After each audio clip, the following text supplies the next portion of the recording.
Welcome to the Scientist with Heart podcast, my open diary of academic life. This is a space where I share my personal thoughts and reflections on research, teaching, and university life. These are my own opinions, and the aim is to spark discussion, exchange perspectives, and gather insights from others navigating the academic roller coaster at the bench and in the lecture hall.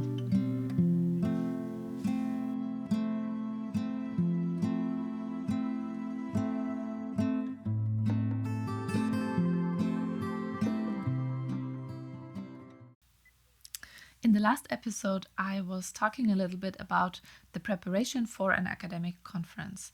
So now I want to use the chance to do a small episode on how I prepare for a conference talk. A conference talk is very different from a seminar or presentation in my group or department to share the latest research. A conference talk for me is to present a story. And the story should help the audience to be on board with my thoughts and to help me fill the gaps, ask the right questions, give input and feedback. What I do when I prepare a conference talk is I look at the data that I have, and I will start by making some figures, some draft for a potential paper.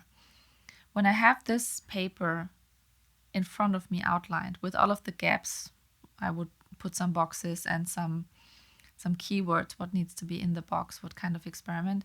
But the general flow of the story will be represented by those figures. And when I have this outline of my story, which is the paper basically that I'm going to write about my data, then I know what I will say in my conference talk, because I will tell exactly that story. I will isolate the points that are absolutely essential for telling the story, and I will leave out what is proof of concept, positive data, and I will focus on maximum 3 points for a longer talk, but in a shorter talk, maybe only 1 or 2 open questions or points that I want to really put the audience's nose to.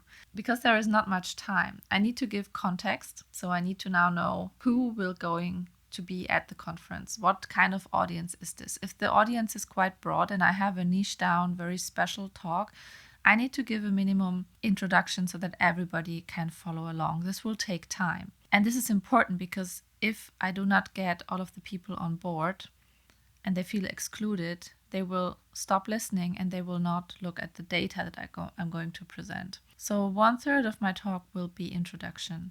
Then there will be maximum of 3 pieces of main data, key data that supports my story.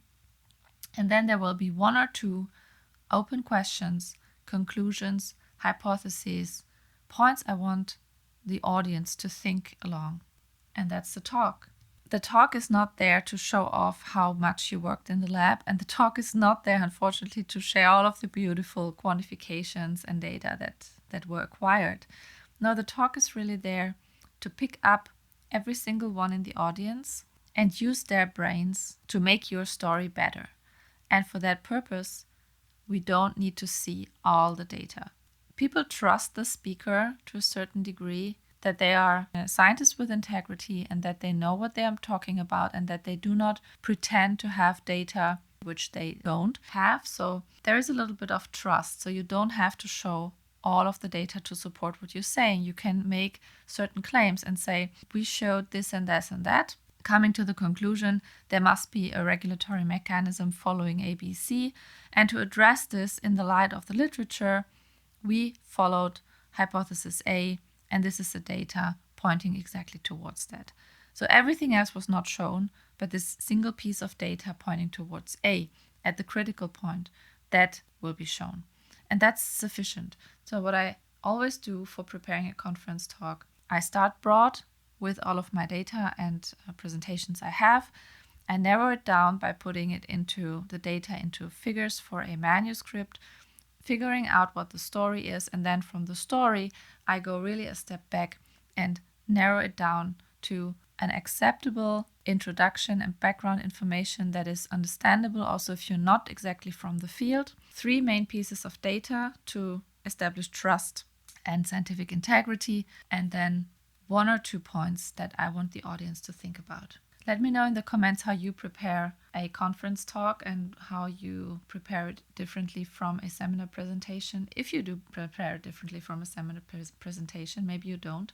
I think these two are very different types of talks: a conference talk, seminar, and we haven't talked about teaching in this episode at all. Very different audiences, so very different needs for preparing the PowerPoint slides. I hope you tune in next time for the next episode. Have a nice day.